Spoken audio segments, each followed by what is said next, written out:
अभी हम लोग 10 मिनट पहले ये बात कर रहे थे कि क्यों ना हम लोग सब मिलके एक क्लैट की कोचिंग शुरू की जाए, ऑनलाइन कोचिंग। तो मेरे दिमाग में एक क्वेश्चन आया कि क्यों कोचिंग करने की ज़रूरत क्यों पड़ती है। क्यों कोई बच्चा स्कूल में है, उसको क्लैट एग्ज़ाम देना है, तो उसके पास रिसोर्सेज नहीं है, स्कूल में टीचिंग क्वालिटी गिर गई है, या फिर कोई और कारण है जिसकी वजह से उसको कोचिंग करने की ज़रूरत पड़ती है। देखिए, कोचिंग के विषय में हम लोग अगर बहुत व्यापक तरीके से बात करें, क्यों कोचिंग का इमरजेंस हुआ या बच्चे क्यों कोचिंग की तरफ इतना जा रहे हैं, तो इसके बहुत सारे एस्पेक्ट हमको देखना पड़ेगा। तो सबसे पहले तो मुझे मतलब ये बताना है कि कोचिंग की शुरुआत ये 90s के दौर में स्टार्ट हुई है, व्यापक तरीके से, एक प्रोफेशनल के तरीके से। पहले इतना कोचिंग का दौर नहीं था। लोग यूनिवर्सिटी में पढ़ के मास्टर्स करते करते सिविल सर्विसेज कर जा रहे थे, सिर्फ यूनिवर्सिटी की पढ़ाई से पीसीएस कर जा रहे थे, और सारे कंपटीशन अच्छे अच्छे कॉलेजेस में +2 कर रहे हैं बच्चे, और वहीं से आईआईटी और मेडिकल में सिलेक्शन हो जा रहा है। अब क्यों ऐसा है, तो उसमें 2-3 बातें। एक तो शिक्षा का स्तर बहुत नीचे चला गया है, टीचर की क्वालिटी उस तरह से नहीं है। इसमें बच्चे, गवर्नमेंट, पेरेंट्स सब जिम्मेदार हैं, क्योंकि रिक्रूटमेंट इस तरह से टीचर का हो रहा है कि वो मतलब इतना एफिशिएंट ही नहीं है कि बच्चे को वो दे पाए। और कॉर्पोरेट इस तरह से हावी हो गए हैं, इसको एक कमर्शियल तरीके से हम लोग देखेंगे, इस तरह से हावी हो गए हैं, चाहे वो शिक्षा पे हो या मेडिकल क्षेत्र पे हो, कि वो इसको एक रोजगार के तौर पे देखने लगे हैं। जो प्रोफेसर का क्लास वहाँ ले रहा है यूनिवर्सिटी में, कॉलेज में, वो खुद का कोचिंग पढ़ा रहा है, तो बच्चे क्लास में न जाके वो उसे कोचिंग में जा रहे हैं, और प्रोफेसर खुद बोल रहा है कि अगर कोई दिक्कत हो तो मेरा एक कोचिंग है, वहाँ आ जाना। पहले यूनिवर्सिटी प्रोफेसर के लिए कोचिंग पढ़ाना बहुत शर्म की बात होती थी। उसको लगता था कि मैं अपने प्रेस्टीज, अपने डिग्निटी के साथ कंप्रोमाइज़ कर रहा हूँ। और पहले जो एक आइडियल प्रिंसिपल था टीचर को, प्रिंसिपल को मतलब टीचर प्रोफेसर्स को लेके, कि शिक्षा दान देने की चीज़ है। स्कूल के बाहर लिखा रहता था, शिक्षार्थ आइए और सेवार्थ जाइए। आप मेरे पास आ रहे हैं तो शिक्षा लेने आइए, और यहाँ से बाहर निकलिए तो सेवा करके भाव से जाइए। वो आज पूरा कमर्शियल तरीके से कौन कितना पैसा बना लेगा और कौन कितना सनसनी। आजकल तो यूट्यूब और रील्स का ज़माना आ गया, एक से एक जो टीचर सिविल सर्विसेज के दौर के हों, या फिर वो मेडिकल के दौर के हों, इंजीनियरिंग के दौर के हों, या फिर जो एसएससी रेलवे वगैरह के बनाते हैं, सबका मीम्स आ रहे हैं। तरह तरह की गर्ल्स पे, सोसाइटी पे भद्दे मजाक आ रहे हैं, वो वायरल हो जा रहे हैं, उससे उनको नेम फेम मिल जा रहा है। तो आजकल कल्चर आ गया वही सनसनी वाला, तुरंत फेमस होने वाला।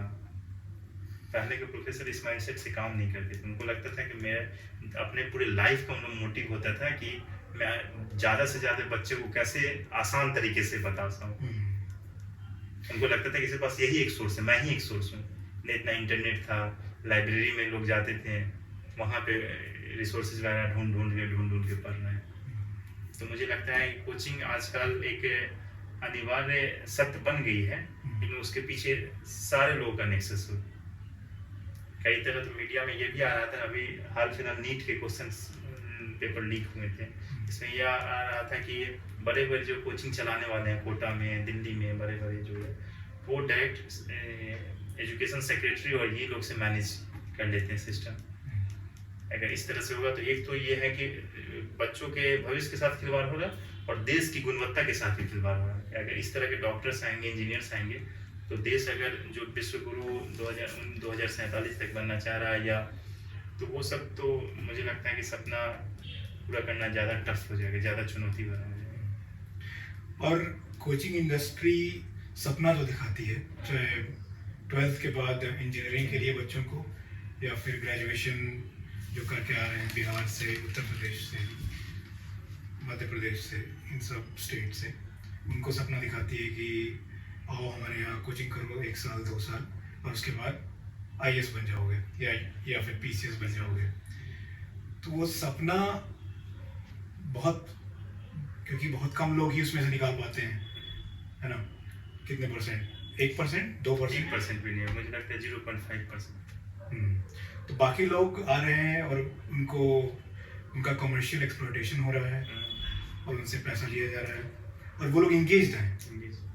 और सरकार जानती है ये बात कि यूथ आपका जो फैक्ट्री फ्लोर में होना चाहिए, जो कुछ एंटरप्रेन्योरशिप जिसको करनी चाहिए, वो मुखर्जी नगर में रह के तैयारी कर रही है, वो इलाहाबाद में रह के तैयारी कर रही है, और बदले में क्या उनका 8 साल 9 साल 10 साल वेस्ट हो जा रहा है। तो उससे इंडिविजुअल प्रोडक्टिविटी पे तो असर पड़ा है, लेकिन देश का कितना नुकसान हो रहा है।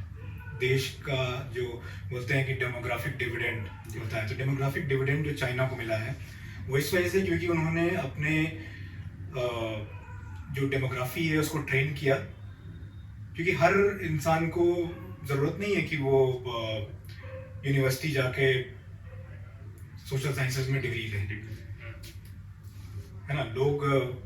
लोगों इंजीनियर्स की ज़रूरत है, हमें डॉक्टर्स की ज़रूरत है, फैक्ट्री वर्कर्स की ज़रूरत है। तो लोग यहाँ पे तो सिंपल BA MA करके आके यहाँ पे तैयारी कर रहे हैं और अपना टाइम वेस्ट कर रहे हैं। देखिए जैसा 60s में, इसके पहले आप कुछ बोले, मैं इस पर करूँगा एक और कमेंट कि 60s 70s में 60s 70s तक स्कूलिंग, प्राइमरी एजुकेशन काफ़ी अच्छा था। जो मुझे बताया है बड़े बुजुर्गों ने कि प्राइमरी एजुकेशन का एक स्टैंडर्ड हुआ करता था। लोग प्राइमरी एजुकेशन में ही जो लड़के इंटेलिजेंट होते थे, जो ब्राइट होते थे, वो अच्छा करते थे आगे जाके। और टीचर्स वो ऐसा पढ़ाते थे कि उनकी इज्जत अभी भी बनी हुई है, जो उस टाइम के टीचर्स थे। लेकिन आपने ये, आपका कमेंट सही था कि टीचर्स की गुणवत्ता में काफ़ी कमी आई है और रिक्रूटमेंट ऐसे ही हो रहा है। और टीचिंग जो है लास्ट सबका प्रेफरेंस हो गया है, चाहे यूनिवर्सिटी में हो चाहे स्कूल में हो। जैसा कि आपने बताया कि डेमोग्राफिक डिविडेंड की बात है, जननांकीय लाभांश इसकी बात है, तो ये बहुत ही कटु सत्य है ये हमारे देश का। ये कोचिंग इंडस्ट्री एक तरह से बॉलीवुड की फिल्मों की तरह है। ये जितना इन्वेस्ट करते हैं उससे ज़्यादा इसका प्रमोशन करते हैं। मार्केटिंग का जो स्किल है कि ज़्यादा से ज़्यादा ऐड करो। एक बच्चे उसका अगर कोई कहीं सेलेक्ट हो रहा है, उसके इतना ऐड करेंगे हर मैगजीन, हर चौराहे का। आप तो देखिए यहाँ से आप मेट्रो जा रहे हैं या कहीं भी दिल्ली में, तो हर जगह कोचिंग का एडवर्टाइजमेंट है। एक तरह से ये आपको बेच रहे हैं, आप खरीदने के लिए तैयार हैं। इस तरह से सपना दिखाएंगे कि आप IAS बन जाओगे, ये वो। जबकि सच्चाई ये है कि वो हॉल की तरह हर बैच में 500 बच्चे बैठते हैं, स्टूडेंट लड़के लड़कियां दोनों बैठते हैं। वो सामने आपको लग रहा है प्रोजेक्टर पे मूवी चल रही है, 3 घंटे का क्लासेज होगा, उसमें बीच बीच में जोक्स चल रहा है, हंसी मजाके चल रहे हैं। मतलब माहौल भी इतना नॉर्मल रहता है कि आपको बच्चा जो चार्ज रहता है उसको लगता है ऐसे दिखाएंगे कि अरे बहुत आसान है, जबकि सच्चाई में है नहीं। और उसमें से जो भी बच्चा सेलेक्ट हो रहा है वो खुद की बदौलत पे सेलेक्ट हो रहा है, उसमें कोचिंग का कोई रोल नहीं। लोग कहते हैं कि कोचिंग का बस, लोग कहते हैं कोचिंग करना अनिवार्य है, कोचिंग ऐसे। सच्चाई ये है कि हमारी जो अनिवार्य शिक्षा है, प्राइमरी एजुकेशन, स्कूल एजुकेशन, ये सब इतनी निम्न स्तर पे चली गई है कि वो कोचिंग वाले बस उसी को करवा रहे हैं। कोचिंग, हर कोचिंग, वो जितने भी भारत के अच्छे कोचिंग अपने आप को दावा कर रहे हैं, वो सिर्फ आपको NCERT पढ़ाना है, सिविल सर्विस तैयारी के नाम पे। क्योंकि सच्चाई है कि बच्चे अपने घर पे या क्लासेज में NCERT भी नहीं पढ़े हुए हैं। 6 से 12 तक के NCERT, वही ज्योग्राफी का, हिस्ट्री का, वही 3-3 महीने क्लास चल रहा है, 1.5 साल उसमें चला गया। और उसके बाद जो लास्ट में बच्चे जो सिलेक्ट हो रहे हैं, तो उसमें वो एडिशन कर रहे हैं, खुद से वो कर रहे हैं। और सिविल सर्विसेज को लेकर एक अनिवार्य सत्य है कि उसमें आज भी सामान्य परिवेश के बच्चे एक भी नहीं आ रहे हैं। 1000 बच्चे हो रहे हैं ना, उसमें 2-3 भी नहीं आ रहे हैं। ये आज भी एलिट सर्विसेज है। वो आपको किसी तरह का प्रिविलेज होना चाहिए, या भाषा के स्तर पे हो, सामाजिक स्तर पे हो। सपने तो सबको दिखाया जाए। लोग बैग, आजकल तो कोचिंग, अब सिविल सर्विस कोचिंग जैसा बच्चे लोग का स्कूल का बैग होता है, पीछे कोचिंग का एडवर्टाइज चल रहा है। बच्चे ग्रेजुएशन में पूरा नहीं कर रहे हैं, नहीं कर पा रहे हैं, लोग +2 करके आ जा रहे हैं, डिस्टेंस एजुकेशन में कर रहे हैं, कॉलेज जाने का उनका तजुर्बा नहीं है।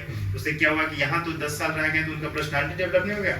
जब वो अपने लाइफ में आगे गए तो उनका सोशल इंटरेक्शन इतना गंदा है कि वहाँ भी वो असुरक्षित, हीन भावनाओं से ग्रसित, अवसाद से ग्रसित, बहुत तरह अपने आप को मतलब निरीह प्राणी की तरह देख रहे हैं कि मैं वहाँ तो सफलता ले ही नहीं पाया। लेकिन हर रोज आपको इस तरह से कोचिंग वाले एडवर्टाइज करके ये देंगे, ये ऑफर इतने में है, ये प्रीलिम्स का ये है कोर्स कैप्सूल, मार्केट में इस तरह से नोट्स बिक रहे हैं। तो ये सब तो बहुत अनिवार्य सत्य है कि कोचिंग वाले जो बच्चे सिलेक्ट हो जा रहे हैं उनकी प्रति भी ये नैतिक जिम्मेवारी बनती है वो पब्लिक फोरम पे आके अपनी सच्चाई को बताएं। वो कोचिंग वाले जैसे रिजल्ट आ रहा है, हर कोचिंग में एक बच्चा जाके 10 जगह इंटरव्यू दे रहा है। सबसे पहले तो ये आपका नैतिक जिम्मेवारी हो गई कि आपने जो भी किया है वो सच बताओ, क्योंकि आप अब लोगों की इंस्पिरेशन बन गए, लोग बच्चे आपको उस तरह नजर से देख रहे हैं। क्या मतलब दिक्कत है इसमें? कोचिंग वाला एडवर्टाइज के लिए आपको थोड़ा बहुत पैसा दे देता होगा, या वो पैसा नहीं अगर आप ले रहे हो, क्या है जो सच्चाई है बता देना कि हाँ यार बहुत टफ एग्जाम है, इतना जितना आसान यहाँ सपना बेचा जाता है उतना है नहीं। लोग 10 साल 15 साल अगर 2 4 5 साल दो नहीं हो रहा है तो फिर दूसरे तरफ मूव करो। जीवन का यही सत्य नहीं है कि आप PCS IAS बन गए तो उसके बियॉन्ड भी लाइफ है, और हम लोग इसीलिए पिछड़ते चले जा रहे हैं। क्यों कॉम्पिटिटिव एग्जाम का इतना ग्लैमर है? क्यों यूपी और स्पेशली ईस्टर्न यूपी और बिहार के स्टूडेंट्स के लिए क्यों ये बहुत बड़ी चीज है, UPSC या फिर स्टेट सिविल सर्विसेज? एक तो देखिए इसके पीछे का कारण ऐतिहासिक है।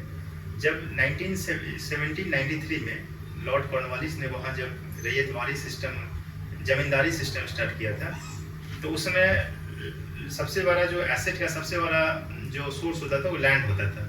जैसे आज करेंसी है, कभी बुलियंस रहा है, ऐसे वैसे। तो जिस एरिया में जिसका प्रभुत्व था वही वैसे ही वहाँ पे अंग्रेज तो बहुत समझदार थे, पूरी दुनिया में उनका एक्सपोजर था, तो वही वैसे ही सेटलमेंट किए। ईस्टर्न यूपी बिहार में जमीन लैंड्स होल्डर्स जो थे बड़े बड़े जमींदार थे, तो वो समझा कि यहाँ से हमको रेवेन्यू लेना है तो सीधे जमींदार के साथ मैंने वो कर लूंगा। तो एक तरह से वो सोसाइटी में फ्यूडल लॉर्ड्स की तरफ बनते। साउथ इंडिया में ये सिस्टम है तो वहाँ रैयतवारी चल रहा, कहीं महालवारी चल रहा था। तो वो आज भी PCS और IAS को वहाँ के लोग इसी तरह फ्यूडल की तरीके से देख रहे हैं। और सबसे मुझे जो लग रहा है फ्यूडल से ज्यादा वहाँ की सोसाइटी के साथ जो सबसे बड़ा वहाँ आजकल इनोवेशन नहीं है, स्टार्टअप का कल्चर नहीं है, लोग अब थोड़ा बहुत कर रहे हैं। यही दो उसका कारण ये भी है ना कि इतना पिछड़ा इलाका है, इतना ये है, उनको लग रहा है कि मतलब एक सुरक्षा लाइफ में होना बहुत जरूरी है कि हर महीने आपको एक फिक्स इनकम आ जाए। और ये हम लोग के पूरे युवा पीढ़ी को मतलब एक तरह से उसे सपने को ध्वस्त कर रहा है। उसको ये नहीं पता है कि मानव होने की कितनी मतलब कितना गरिमापूर्ण आपका जीवन है, आप लिमिटलेस हैं, विवेकानंद की भाषा में बोले या कोई फिलोसफिकल एस्पेक्ट में। एक सरकारी नौकरी में ही लोग IAS से कॉम्प्रोमाइज करते वो पंचायत सचिव बन जा रहे हैं 35 साल 40 साल में उनका लाइफ कुछ बच ही नहीं पा रहा है। वो कह रहे हैं कि ये तहसीलदार और यूपी में लेखपाल जो कहते हैं वहां तक कॉम्प्रोमाइज कर रहे हैं। सुनिएगा कि वो IAS तैयारी स्टार्ट किया था लड़का, देते एक तो सरकार का इतना आजकल गंदा सिस्टम है कि हर एग्जाम का क्वेश्चन लीक हो रहा है हर स्टेट में उस कारण। तो ये सब तो बहुत मतलब बहुत चिंतनीय विषय है। और जो रूलिंग क्लास है वो सोई हुई है इस देश की। वो अभी तक जैसे कोई प्रॉब्लम है तो उसको 100% कैसे क्योर हो ये नहीं सोच रहा है। सामने प्रॉब्लम आ रहा है फिर उसको थोड़ा सा कुछ करके ठिकाना लगा दे रहा है। तो एक दिन ऐसा न हो कि ये बहुत बड़ा यही डेमोग्राफिक डिविडेंड जो है, जननांकीय लाभांश जो है, ये बहुत बड़ा कुछ ऐसा हो जाए कि देश के राजनेताओं को या जो शीर्ष पे बैठे लोग हैं उनको एक गंभीर चिंतन के लिए वो करे, परेशान करे या उनको ध्यान इस तरह आकृष्ट करवाए। आप इतने लोग हैं, अब जिस समय नई नई गवर्नमेंट बनी थी वर्तमान सरकार की 2014 में, तो स्किल इंडिया बहुत बड़ा ये था। उसमें अगर कायदे से भी होता तो बहुत लोग उधर इंगेज होते हैं, लेकिन उस तरह से हो नहीं पाया। बहुत आदमी को ड्राइविंग सिखा दीजिए, बहुत आदमी को जो हाउस वो है उसका बता दीजिए, बहुत आदमी इलेक्ट्रीशियन बन जाएगा। अब वो दुनिया में एक्सपोजर है, दुनिया घूमेगा, वहाँ अगर उसको पढ़ने में रुचि होगी फिर पढ़ेगा, खुद से एजुकेट करेगा। आजकल तो नेट का जमाना, ऑनलाइन है, बहुत सारी डिग्रियाँ ऑनलाइन मिल रही है। हर आदमी को सरकारी नौकरी करना, पूरे देश में कैबिनेट सेक्रेटरी से लेके 4th ग्रेड तक 1% सरकारी नौकरी होगा, तो बाकी जो इतना पॉपुलेशन है वो कहाँ जाएगा? अगर सब एक इतना नौकरी भी अगर सबको मिल भी जाए तो ये सब लोग कहाँ जाएंगे। तो अब है कि नए जनरेशन को थोड़ा सा इंकरेज करें कि अरे यार म्यूजिक भी कोई चीज़ होती है, योगा करके आप वर्ल्ड लेवल पे घूम सकते हैं, योगा एम्बेसडर बन सकते हैं, इंडिया का नाम रोशन कर सकते हैं। लेकिन क्या है कि मैं विशेषकर उन बच्चों की तरफ ध्यान आकृष्ट करता हूँ जो इसमें फंस गए हैं, जो कर रहे हैं, वो अब लाइफ में क्या करें। तो लाइफ में क्या है कि 100% फोकस करके, एक तो आपके पास अगर टाइम है, देख रहे हैं तो 1-2 साल अभी देख लीजिए, नहीं तो सेकेंड ऑप्शन बहुत सहर्ष उसको स्वीकार कीजिए। आप पूरे लाइफ को, मतलब ह्यूमन लाइफ बहुत बड़ी चीज है, आपको इस बात का अंदाजा नहीं है कि आप कितने फॉर्चुनेट हैं कि आप मानव योनि में जन्म लिए हैं। इसको सिर्फ एक नौकरी के तराजू पे तौल रहे हैं कि ये नहीं हुआ तो वो नहीं हुआ, और उसमें भी जा रहा है बच्चा। आजकल का बच्चा भी इस तरह से कि इतना मतलब सिस्टम से परेशान हो गया, कोई इस इंटेंशन से नहीं जा रहा है कि मुझे सेवा करना, समाज के लिए। उसको लग रहा है कि यहाँ बार्गेन कितना पैसा कमा लेंगे, क्या हो जाएगा। तो उसको ये भी दिखाना है कि आप इससे ज्यादा पैसा, बहुत सारे ऐसे फील्ड है कि इससे बहुत ज्यादा पैसा आप कमा सकते हैं, लीगल पैसा कमा सकते हैं, व्हाइट मनी कमा सकते हैं। उससे आप मतलब आपके अर्निंग का कंट्रीब्यूट देश में होगा, इनकम टैक्स जनरेट होगा, ये होगा। तो ये सब चीज बहुत है। जैसे हम लोग आज कर रहे हैं, हम लोग खुद प्रतियोगी परीक्षार्थी हैं, लेकिन आज हम लोग खुद स्टार्टअप कर रहे हैं, खुद अपना कंटेंट डेवलप कर रहे हैं, क्लासेस लेंगे क्लैट का, लॉ का, बहुत सारे बच्चे का। तो इसी तरह से आप लोग भी अपना छोटा छोटा कोई इनिशिएटिव कीजिए। और लाइफ क्या है ना कि लाइफ के पर्सनालिटी का एस्पेक्ट आपको खुलेगा, दुनिया से रूबरू होंगे, 10 लोग आपको जज करेंगे, देखेंगे, बताएंगे। तो अपने आप को, आजकल तो ग्लोबल कहते हैं, ग्लोबल विलेज है, अपने आप को दुनिया के सामने रख दीजिए।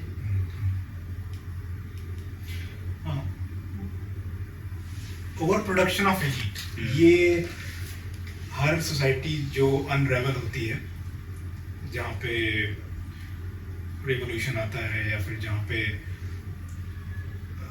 मिडिल क्लास रेबल करता है against upper class with the help of proletarians. हाँ, तो उसमें reason, one of the reasons, most important reasons ये होता है ओवर प्रोडक्शन ऑफ एलीट्स।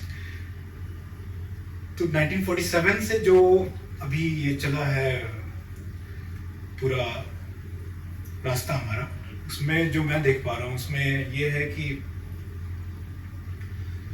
कोई प्लानिंग नहीं हो पाई। ठीक है, अब पॉपुलेशन एक्सप्लोजन हुआ इंडिया में, पॉपुलेशन डेमोग्राफी हुई, लोग बात करते हैं डेमोग्राफिक डिविडेंड की, लेकिन डेमोग्राफिक डिविडेंड तब मिलेगा ना अगर आपका पॉपुलेशन ट्रेंड हो, वो टेक्निकली ट्रेंड हो, कुछ फैक्ट्री में काम कर पाए, कुछ बिजनेस शुरू कर पाए। तो वो उस पर ध्यान दिया नहीं गया। सेकेंड थिंग, प्राइमरी एजुकेशन पे ध्यान नहीं दिया गया, टर्शियरी एजुकेशन पे ध्यान दिया गया। यूनिवर्सिटीज खोली गई, टेक्निकल सेंटर्स खोले गए, IITs, ISETs, तो टर्शियरी एजुकेशन पे काफ़ी ध्यान दिया गया। वहाँ पे इंडिया अच्छा करता भी है, वहाँ पे अगर बच्चे वहाँ तक पहुँच जाते हैं, लोग एक लेवल के होते हैं जो कॉम्पीट करते हैं वर्ल्ड लेवल पे। लेकिन प्राइमरी एजुकेशन पे ध्यान नहीं देने की वजह से आप जो है उन बच्चों में, जो बच्चे निकल जा रहे हैं यूनिवर्सिटी टर्शियरी एजुकेशन में पहुंच जा रहे हैं अच्छे टर्शियरी एजुकेशन में, वो तो चलिए एक उनका एक लेवल है, कॉम्पिटिटिव लेवल है। लेकिन जो बच्चे नहीं निकल पाते हैं, जो प्राइमरी एजुकेशन लेवल तक ही रहते हैं और जो टर्शियरी मतलब नॉर्मल BA कर लेते हैं नॉर्मल किसी कॉलेज से, कोई प्राइवेट कॉलेज से, किसी से भी, तो उससे जो है फिर उनके पास कोई स्किल नहीं होता है, वो करें क्या। ये एक बहुत गंभीर समस्या है, खासकर जैसे कि आप जैसे 1947 के बाद देखेंगे तो पॉलिसीज के स्तर पे हम इंडियंस का ये बहुत बड़ा ड्रॉबैक है कि हम लोग पॉलिसीज बनाने में बहुत माहिर हैं। जैसे हम लोग के बचपन में जैसे हाँ, इसमें पॉलिसीज में ये भी है कि हमेशा जो है फर्स्ट ऑर्डर इफेक्ट तो देखते हैं, लेकिन उसका second order effect, third order effect नहीं देख पाते हैं। क्या होगा, मतलब उससे क्या होगा, उससे क्या होगा। ठीक है, तो ये लोग अगले 10 साल का या बहुत शॉर्ट टर्म प्लानिंग कर पाते हैं, लेकिन लॉन्ग टर्म प्लानिंग अगले 50 साल का जैसे चाइना कर पाता है, उस तरीके से यहाँ के पॉलिसी मेकर्स नहीं कर पाते हैं। जैसे प्राथमिक शिक्षा को लेकर, प्राइमरी एजुकेशन को लेकर है, तो किसी भी देश का जो आधार है, बेस है, उसी पे टिका हुआ है। वहाँ चाइना में बताया जाता है कि अगर आप एक पेड़ को लगाते हैं, कहावत है कन्फ्यूशियस के समय से, वहाँ के फिलोसफर था, शिंजो या शिंतो कोई धर्म में, तो उसका फल आप 10 साल के बाद खाने लगे। लेकिन अगर एक आप बच्चे को शिक्षा दे रहे हैं तो वो जनरेशनल वेल्थ है। जैसे आप देखिए कि भारत में जब भारत आज़ाद हुआ था तो कुछ दिन तक हमको लगता है 1980s तक जो शिक्षा मतलब ministry of human education, ministry of education था उसका नाम। उसके बाद उसका नाम बदल गया है मिनिस्ट्री ऑफ ह्यूमन रिसोर्सेज।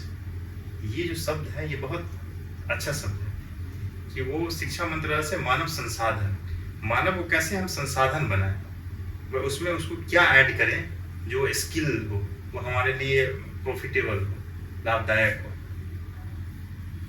तो जैसे कि प्राथमिक एजुकेशन जब आया था तो उसमें यहाँ के पॉलिटिशियन उस समय के थे वो त्रिभाषा सूत्री प्रोग्राम लाए थे, 3 भाषा सूत्री, कि लोग पूरे दुनिया में ये माना जाता है कि जो प्राथमिक एजुकेशन हो वो मातृभाषा में अगर दिया जाए तो सबसे बेस्ट है।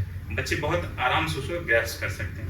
आज भी चाइनीज लैंग्वेज, जैसे हम लोग के यहाँ एक प्रेशर बना हुआ भाषाओं को लेके भी कि नहीं अंग्रेजी भाषा, क्योंकि व्हाइट मैन बर्डन थ्योरी से अभी भी हम लोग कुछ हद तक गवर्न हो ही रहे हैं।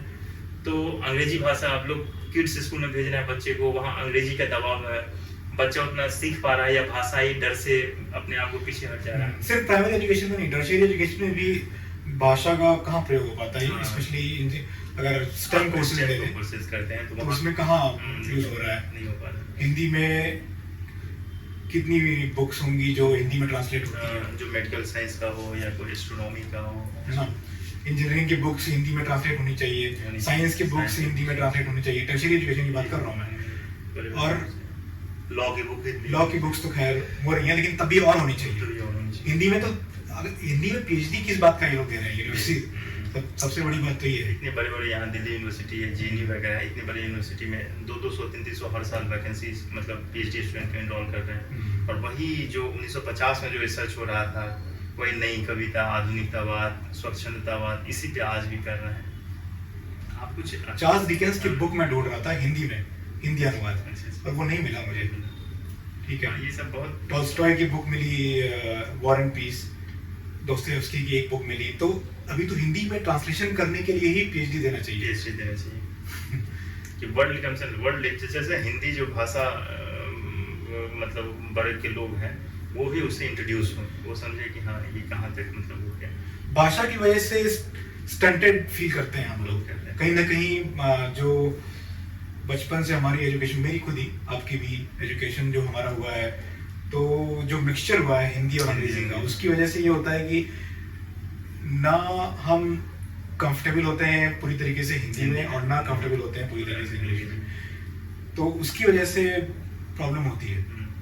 वही मैं बता रहा था, जो त्रिभाषा सूत्री फॉर्मूला ये लाया गया था, तो उसमें कहा गया था कि जो प्राइमरी एजुकेशन हो मदर टंग में हो, और उसके बाद एक भाषा जो जिस रीत, क्योंकि इंडिया में डाइवर्सिफिकेशन भी बहुत ज़्यादा है, विविधता बहुत ज़्यादा है, तो एक भाषा उसका होना चाहिए जिस रीजन से वो आदमी आ रहा है। और तीसरा जो भाषा हो वो अपनी रुचि का कोई भाषा। मान लीजिए आप यूपी में हैं, यूपी में पढ़ रहे हैं, अगर उसको तमिल सीखना है तो तीसरे भाषा के रूप में वो तमिल सीख ले। और जो तमिल का आदमी है उसको अगर संस्कृत सीखना है, हिंदी सीखना है, अंग्रेजी सीखना है, तो तीसरी भाषा के रूप में वो सीख ले। ये एक आवश्यक सच्चाई बन गई है इस समय कि पूरे दुनिया में रोजगार की भाषा अंग्रेजी हो गई। ये एक आवश्यक सच्चाई है और सब लोग को ये मान के आगे बढ़ना चाहिए। हो सकता है आप 50 साल के बाद फ्रेंच हो जाए, क्योंकि भाषा का भी एक काल अवधि है। भाषा वहीं से आता है, कहा जाता है संस्कृत में एक बहुत अच्छा वो है कि प्रजा वही फॉलो करता है जो राजा होता है। तो ये अंग्रेज ने पूरी दुनिया पे जिस तरह से अंग्रेजी हुकूमत चला है, तो भाषा का प्रभाव वही है। कुछ दिन पहले जैसे अमेरिकन डोमिनेंट अगर हो जाएंगे तो अमेरिका का भी अंग्रेजी है, तो इस कारण अगर कभी फ्रांस हो गया, जर्मनी, तो पूरे देश में, दुनिया में जर्मन का बोलबाला हो जाएगा। तब लोग जर्मन पढ़ना सीखेंगे, जर्मन बोलना सीखेंगे। कुछ हद तक जब सेकेंड वर्ल्ड वॉर वगैरह में तो जर्मनी का तो बोलबाला था ही, लोग जर्मन तो बहुत वो करते ही थे। आज भी देखिए ना, हमारे देश में भी लोग रूस के बहुत सारे लेखक को पढ़ ही रहे हैं और पढ़ना रुचि भी है, ये भी। लेकिन हमारे हिंदी भाषा के लिटरेचर को कितने लोग रूस में पढ़ रहे होंगे, यूएस में पढ़ रहे होंगे, ब्रिटेन में, क्योंकि वो स्तर पर पहुंच ही नहीं पाए। इवन साउथ इंडिया में भी लोग परिचित नहीं होंगे। तो और लोगों का कनेक्शन का एक बहुत बड़ा रूट होता है भाषा। भाषा मतलब लोग कहते हैं कि मतलब जैसे कि रीजन के हिसाब से, या मैं एक जगह पढ़ रहा था कि सिर्फ पाकिस्तान और बांग्लादेश जब 1971 में अलग हुआ था, तो उसका एक सबसे प्राइमरी अगर कोई आपको बता दे कि कारण क्या था, तो वो भाषाई अलगाव। वो लोग अपने आप को, आज तक पाकिस्तान के लोग अपने आप को उसको मान ही नहीं पाए कि बांग्लादेश भी मेरा ही है। पूर्वी पाकिस्तान, पश्चिमी पाकिस्तान जिस समय अलग हुआ था, तो बांग्लादेश वाला रिवोल्ट किया कि यार पूरे शासन में तुम ही लोग वो कर रहे हो, रूल कर रहे हो, हम लोग तो सिर्फ नहीं होता पीछे से लगने वाले हैं। तो उनको लगता था मेरा कल्चर अलग है, मेरी भाषा अलग है। तो ये बहुत बड़ी वो नकल माफिया, क्योंकि उत्तर प्रदेश और बिहार से हम दोनों हैं, तो नकल माफिया का वहाँ पे प्रकोप था। अभी है पता नहीं मुझे है या नहीं है, लेकिन उनका कितना रोल है एजुकेशन सिस्टम पे, specially primary education system, secondary education system में कैसे ये लोग अफेक्ट करते हैं? क्यों लोग नकल माफिया के पास जाते हैं कि मुझे इतना परसेंटेज दिलवा दीजिए? देखिए, आज भी शिक्षा को वहाँ ज्ञान से ज़्यादा लोग नंबर से तौल रहे हैं, जो वहाँ स्थानीय लोग रह रहे हैं। तो लोग परीक्षा को लेकर बहुत ज़्यादा पैनिक भी है, भयभीत भी है परीक्षा को लेकर। और नकल माफिया हर क्षेत्र में, वो सिर्फ शिक्षा ही नहीं, वो एजुकेशन के क्षेत्र में, परिवहन के क्षेत्र में, वो नकल माफिया पूरा रूल कर रहे हैं। एक समानांतर सरकार चला रहे हैं। वो सरकार के ही आदमी हैं, उनका परिवार के कोई लोग वहाँ का विधायक है, मतलब बहुत रसूखदार परिवार के लोग हैं। अब जैसे कि मैं आपको एक छोटा सा, शिक्षा से अलग एक छोटा सा वो 1 मिनट के लिए बता दूं कि जैसे हमारे बिहार में बहुत पहले होता, अभी जैसे दिल्ली में डीटीसी है, दिल्ली ट्रांसपोर्ट कॉर्पोरेशन, डीटीसी सरकारी बसेस चलती है। वहाँ क्या है कि हर स्टेट में यूपी गवर्नमेंट की बसें होंगी जो किफ़ायती दर पे पब्लिक ट्रांसपोर्ट इधर से उधर करेगी। वहाँ भी इस तरह से है, लेकिन वहाँ ट्रांसपोर्ट इतना वो चला गया है क्योंकि वो सारे बसेस प्राइवेट जो चल रहे हैं वो विधायक के हैं, सांसद के हैं, उनके पास 50 बस है, 100 बस है। तो वही सरकार भी चला रहा है, वही प्राइवेट बस भी चला रहा है। तो ये पूरा कंपनी डूब रही है और वो उसी पैसे से अपना ये बिजनेस है। वही नकल माफिया के साथ है कि वो आपको 10th में इतना % जितना चाहिए उतना दे देंगे। इवन स्टेट पे एक बार तो बिहार में बहुत ये हास्यास्पद वो हो गया था कि वहाँ के टॉपर बेचारे सब्जेक्ट का नाम नहीं बता पा रहे हैं, मीडिया के सामने आके उसको वो किया जाए। इससे खासकर सरकार को ये समझना चाहिए कि पूरे स्टेट की छवि धूमिल होती है, राज्य की छवि धूमिल होती है। अगर नकल माफिया इतना हावी है कि आप स्टेट टॉप उसको करवा दे रहे हैं। अभी देखिए, अभी नीट का मामला जब आया है तो वही बिहार और झारखंड यही सबसे वो आया है कि वही लोग हैं जो इसका वो कर रहे हैं। क्या पता अब सरकार किस तरह से गवर्न करती है, अपनी इमेज को किस तरह से लेती है, ये बहुत हास्यास्पद है, बहुत चिंताजनक है। आपका जब आप यहाँ पे आए दिल्ली तैयारी करने और अपने कोचिंग में, क्योंकि आपका ये फर्स्ट हैंड एक्सपीरियंस रहा कोचिंग इंडस्ट्री में, आपका पर्सनल एक्सपीरियंस कैसा रहा? कोई एनेक्डोटल एविडेंस शेयर करना चाहेंगे जिसमें जो इंटरेस्टिंग लगा हो और जो अभी याद हो? जब मैं भी उसी परिवेश से आया था, मेरे भी दिमाग में था कि कोचिंग करना ही पड़ता है और ऐसे, क्योंकि मैं भी वैसे ही प्राथमिक स्कूल में पढ़ा था, वैसे ही पढ़ा था। तो मेरी भी सच्चाई ये है कि बैकग्राउंड, मैं सिर्फ जैसे बिहार में कोचिंग का मतलब है जब 10th 12 में पढ़ते हैं मैथ साइंस पढ़ लेना, और जैसे हिस्ट्री है या और सोशल साइंसेज है, ये सब वो मतलब नेगलेक्ट ही समझते हैं। तो मैं भी आज तक कभी लाइफ में कभी एनसीईआरटी की बुक पढ़ी ही नहीं थी। वहाँ एक स्टेट गवर्नमेंट की बुक चलती है, तो एनसीईआरटी से मैं पहली बार परिचित यहीं आगे हुआ। जब मैं यहाँ क्लासेज जाने लगा तो तब मुझे बहुत लगा कि क्लासेज जो जीएस और बहुत सारी जीएस की क्लास 2 साल तक चल रही है, तो मैं शौक हो गया। 2 साल में 3 साल में तो ग्रेजुएशन की डिग्री मिल जाती, ये कोचिंग करवाना है 2 साल 3 साल। उसके बाद 3-3 घंटे क्लासेस, बहुत बेसिक चीज़ जो एनसीईआरटी में दी है उसी को डिक्टेट कर रहे हैं, उसी को बच्चे लिख रहे हैं। मेरे दिमाग में जो सिविल सर्विस में लेके थी एक ये कि आपको क्रिएटिव को सोचना सिखाएंगे, कुछ नया, कुछ क्रिएटिव, तो उसी ढर्रे पे लिख रहे हैं, बच्चे लोग उतार रहे हैं। जैसे देखिए छोटे जगह पे मतलब है, टीचर कुछ भी बोल रहा है उसको नोट्स कर रहे हैं, डिक्टेशन टाइप का। वो टीचर उसको सोचने के लिए बाधित नहीं कर पाता है। अब मेरा ये पर्सनल एक्सपीरियंस है कि आप कहीं भी अगर अच्छा कुछ करना चाहिए या कुछ करना चाहते हैं तो out of the box thinking आपके पास होना चाहिए, क्रिएटिविटी होना चाहिए। और टीचर का मतलब ही है, शिक्षक का मतलब ही है कि आपको सोचने के लिए बातें करें। एक अल्फ्रेड टेनिसन है, उनका ये कहते हैं knowledge comes wisdom lingers. Knowledge जैसे फैक्ट है कि इंडिया की कैपिटल दिल्ली है, ये फैक्ट है। ये टीचर अगर बता रहा है तो वो टीचर नहीं है, ये तो बच्चा कहीं भी पढ़ लेगा समझे। उसको टीचर का मतलब है कि उसको सोचने के लिए बात करें कि अच्छा क्या बात है कि भारत की राजधानी दिल्ली ही क्यों है, पटना क्यों नहीं है, भोपाल क्यों नहीं है, चंडीगढ़ क्यों नहीं है, त्रिपुरा क्यों नहीं है, अगरतला क्यों नहीं है? तब वो पीछे सर्च करेगा, नहीं किसी जमाने में पटना में थी, किसी जमाने में बंगाल में थी, तो वहां से क्यों हटी? तब उसको पता चलेगा कि अच्छा राजधानी बनने के लिए क्या क्या चीज होना चाहिए, क्या रिसोर्सेज होना चाहिए, क्या है। तो बच्चा उससे उसका जो थिंकिंग प्रोसेस है वो हर चीज, मुझे लगता है ना, सारी चीज है कि अगर आपको कोई भी अगर सोचने के लिए बाध्य नहीं कर रहा, वो शिक्षा का कोई मतलब ही नहीं है।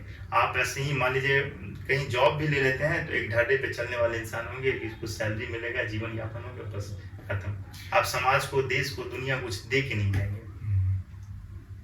क्लासेस में क्या संवाद होता था, किस तरीके के बच्चे होते थे और कैसे बैकग्राउंड से आते थे और उनका आपस में इंटरेक्शन क्या रहता था? टीचर्स कैसे हाइप अप करते थे बच्चों को कि यूपीएससी तो इस बार निकलना ही निकलना है? देखिए क्लासेज में जो बच्चे हैं तो लगभग मुझे लगता है 400-500 बच्चे क्लासेज होता था। ये तो हर बैकग्राउंड के बच्चे रहते थे उसमें, कुछ डॉक्टर भी, कुछ इंजीनियर भी हैं, कुछ लोग बहुत कमिटमेंट के साथ आए कि मैं इस बार ही निकाल दूंगा ये वो। लेकिन इतना लंबा प्रोसेस है ना, 2 साल तक एक ही कमिटमेंट के साथ रहना, उसके लिए आपको बहुत ज़्यादा कमिटमेंट और बहुत ज़्यादा आपको क्या कहते हैं, फोकस, जोशीला रहना पे, उत्साह से भरा होना चाहिए। हर बच्चे जो आते हैं 2 महीने 3 महीने रहेंगे, लेकिन धीरे धीरे फिर क्लासेस देख रहे हैं कि 3 महीने तक हिस्ट्री चल रहा है, उसी ढर्रे पे चल रहा है, फिर बच्चे कंप्रोमाइज़ करने लगते हैं कि अच्छा सर तो ये NCERT से पढ़ा ना, मैं तो रूम में ही बैठ के पढ़ लूँगा।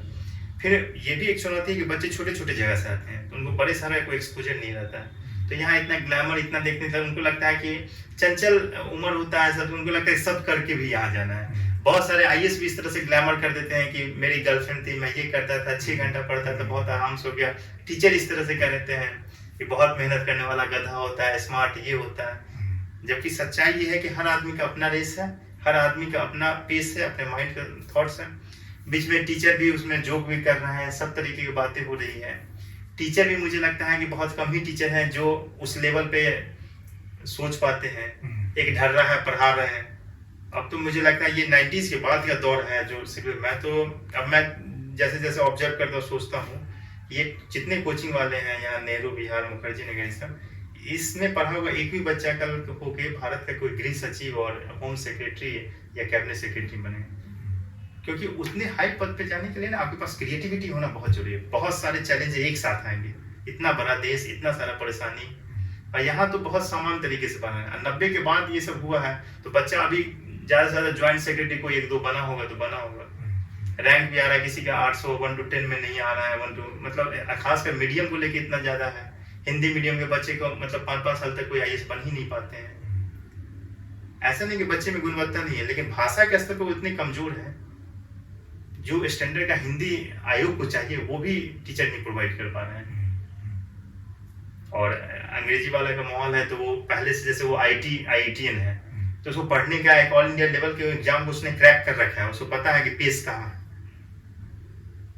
तो यहाँ पे बच्चे बहुत ज्यादा पिछड़ जा रहे हैं। फिर उनके चेहरे पे बहुत सारा आपको अवसाद दिखेगा, उसके बाद आप उसके चेहरे को पढ़िएगा, यहाँ राजेंद्र ने मुखर्जी, आप उसकी आंखों को देखिएगा, आपको लगेगा कि ये युद्ध हार रहा है, लेकिन फिर भी वो बच्चा इस तरह से फंस गया है कि मतलब हाँ मंडे से ट्यूसडे हो रहा है, ट्यूसडे से वेडनेसडे हो रहा है,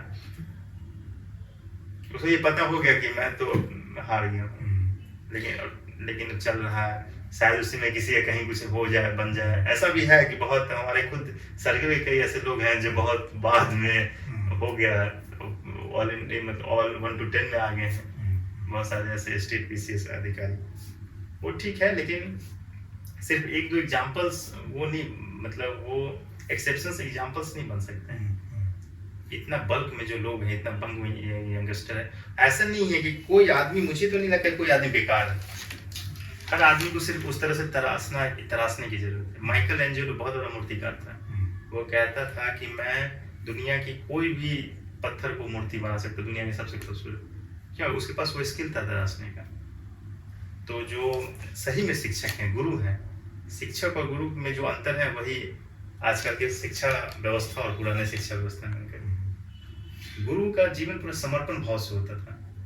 आज शिक्षक भी ग्लैमर को फॉलो कर रहे हैं, वो भी यूट्यूब पे सनसनी और यूट्यूब पे वायरल अभद्र बातें कर रहे हैं। वो भी क्या चाहते हैं कि इस पॉलिटिकल पार्टी से मुझे टिकट मिल जाए। पहले ये सब उनका कोई एम्बिशन नहीं होता था, उनका सिर्फ था कि नहीं शिक्षक हैं, हम पढ़ाना है बच्चे को, वो करना है। फिल्म इंडस्ट्री के फिल्म बना रहे हैं, ग्लैमर कर दे रहे हैं झूठ मूठ का। आजकल एक फिल्म आया था 12th फेल, मैं तो नहीं देखा हूँ लेकिन सुनता हूँ इतना ओवर हाइप उसको ग्लैमर कर दिया गया है कि एक बच्चा कुछ वो आटा चक्की चला रहा है।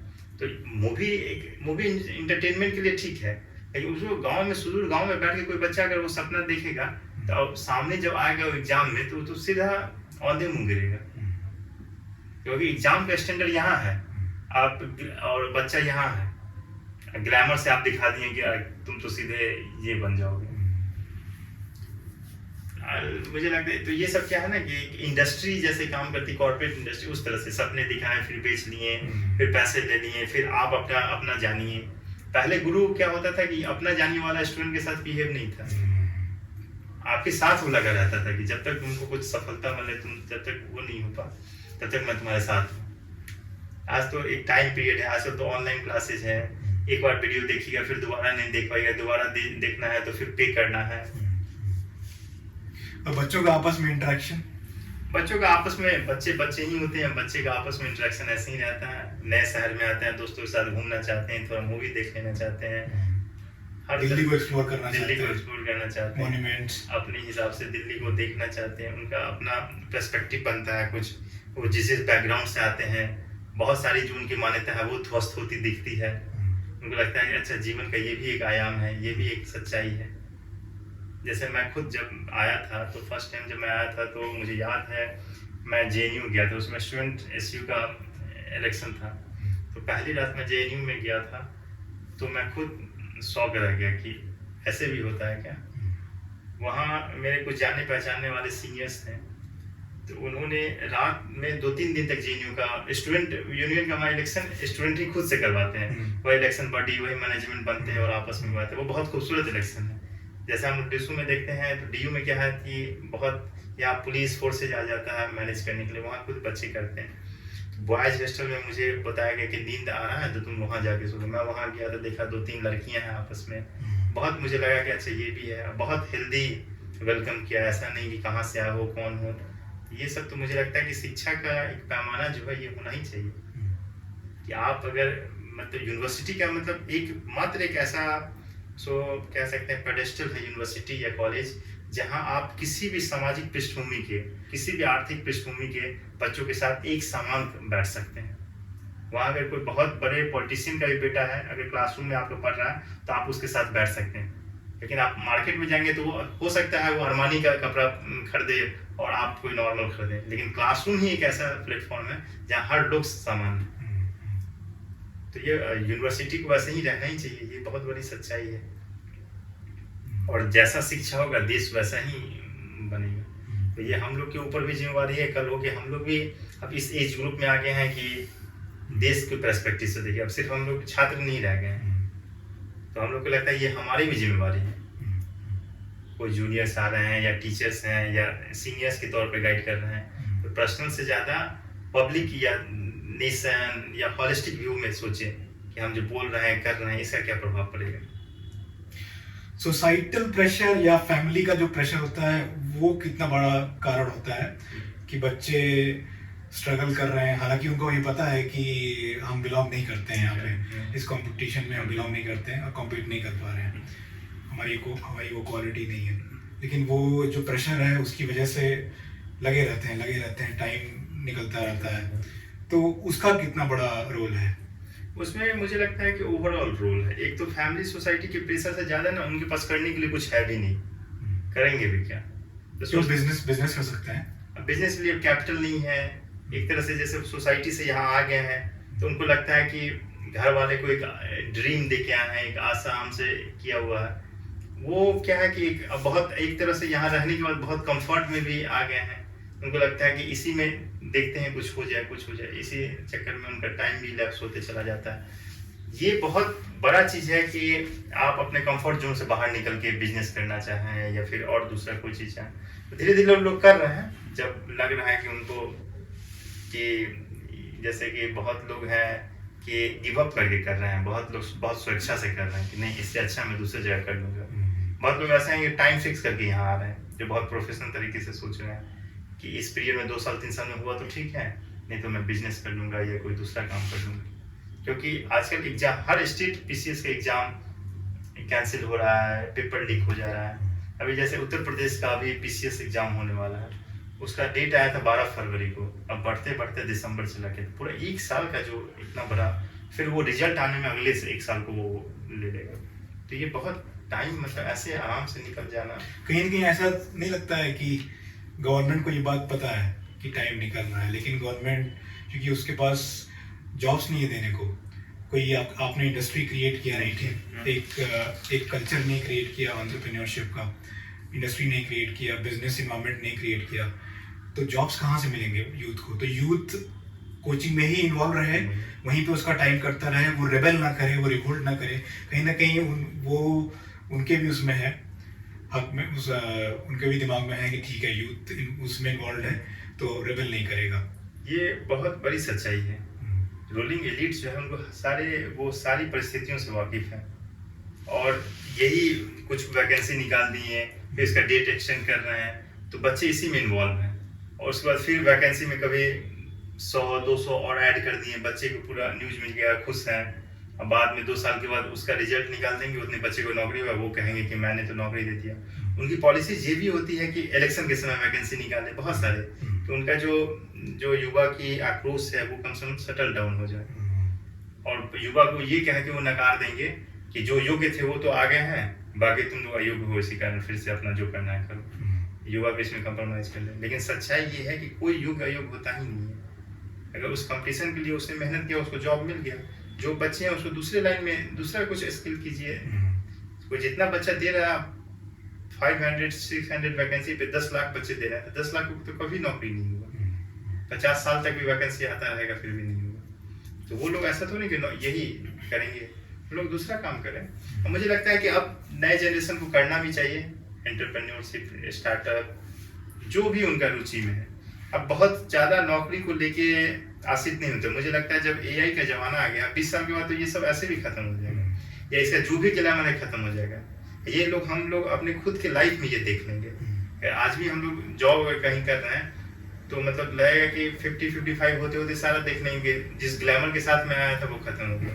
अब अभी जो पुराने ब्यूरोक्रेट हैं, जो अभी सेक्रेटरी लेवल से बात कीजिएगा, तो उस जमाने में जो ब्यूरोक्रेट का ग्लैमर था, अब वो खुद सोच रहे हैं कि नहीं यार बहुत प्रेशर है, बहुत ये है, जितने आशा के साथ मैं आया था उस तरह से ये है नहीं, लेकिन एक तरह से आ गए हैं तो कर रहे हैं।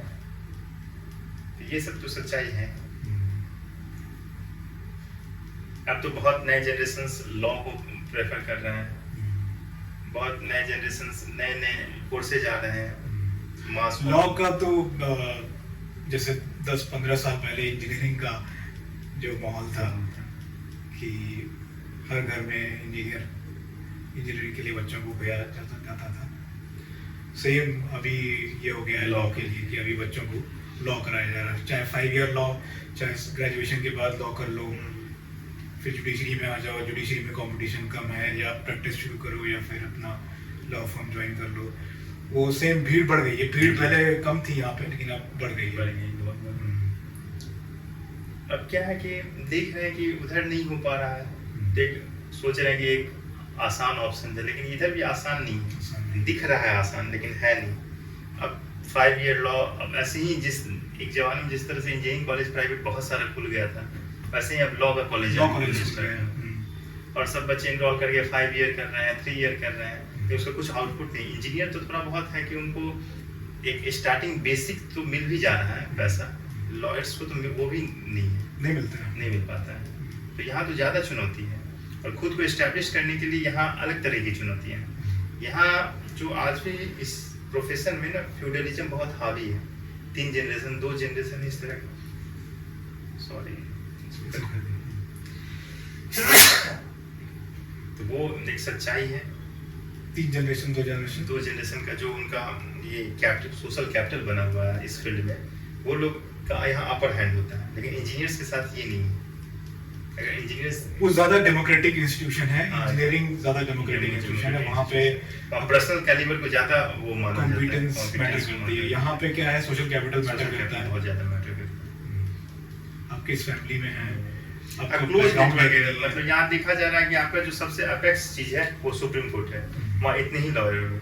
लेकिन अगर आप इंजीनियर्स हैं तो आप ग्लोबल सिटीजन्स हैं, आप कनाडा में भी काम कर सकते हैं, अफ्रीका में भी काम कर सकते हैं, जापान में भी काम कर सकते हैं, इंडिया किसी स्टेट में कर सकते हैं। लेकिन यहाँ एक सुप्रीम कोर्ट है, वो सबसे अपेक्स है, वहाँ पे एक क्लोज कोर्टरी है, वही डिसाइड करेगा कि क्या होना। फिनटेक इंडस्ट्री पे अभी चाइना में चाइनीज गवर्नमेंट ने एक्शन लिया और वहाँ की जितने भी फिनटेक इंडस्ट्री थी, जैसे यहाँ पे अपने यहाँ हैं जो एजुकेशन प्रोवाइड करती है, ऑनलाइन एजुकेशन, तो चाइनीज गवर्नमेंट का जो मुझे समझ में आता है फंडा ये है कि भाई अगर कोई बच्चा स्कूल में पढ़ रहा है तो ही should be competent enough to write any exam at that particular level। और कोई बच्चा इंजीनियरिंग कर रहा है तो इंजीनियरिंग करने के बाद फिर वो एक लेवल का कॉम्पिटेंस उसको उस यूनिवर्सिटी से ही मिल जानी चाहिए, उसको बाहर कोचिंग करने की जरूरत नहीं है। तो उन्होंने एक्शन लिया, फिनटेक इंडस्ट्री पे एक्शन लिया और और वो कॉम्पिटेंसी क्रिएट कर रहे होंगे अपने प्राइमरी एजुकेशन में और सेकेंडरी टर्शियरी एजुकेशन में। हमारे यहाँ फिनटेक इंडस्ट्री भी काफ़ी उसका अभी 10 साल में मशरूम की तरह बढ़ी है और उनका इवैल्यूएशन जो है बिलियंस ऑफ डॉलर्स का हो जाता है और फिर उतने ही तेजी से नीचे भी आता है। करते हैं। तो फिनटेक इंडस्ट्री भी काफ़ी यहाँ पे अच्छा, ये एजुकेशन जो कि यहाँ पे इंडस्ट्री की तरह काम करती है, एक कमर्शियल एंटरप्राइज की तरह, तो गवर्नमेंट को टैक्स भी मिलता है, तो गवर्नमेंट फिर क्यों एक्शन ले। यहाँ पे जहाँ मुखर्जी नगर में या फिर और भी जगह जहाँ पे कोचिंग इंडस्ट्री चलती है, चाहे किसी भी शहर में, पटना, इलाहाबाद, तो वहाँ पे आप देखेंगे कि बेसिक नॉर्म्स को फॉलो नहीं करते हैं।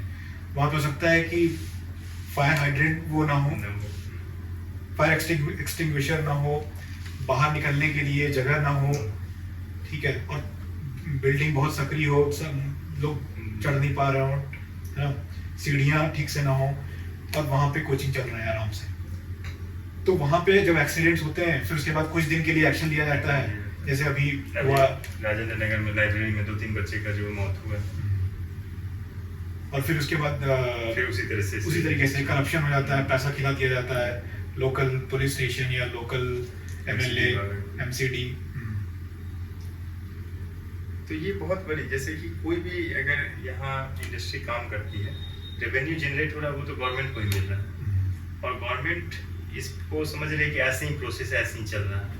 जैसे ये कितना बड़ा हादसा था पूरे देश में, संसद में कई दिन पर इस पर डिबेट हुआ कि बच्चे यहाँ लाइब्रेरी में पढ़ते पढ़ते उनकी मौत हो गई, 5 मिनट का भी वो टाइम नहीं मिल पाया कि वो उससे बाहर निकल पाए। इस तरह से यहाँ मतलब सेफ्टी नॉर्म्स को, एक बार मुखर्जी नगर में यही किसी कोचिंग में आग लग गया था तो बच्चे को ऊपर से कूदना पड़ा।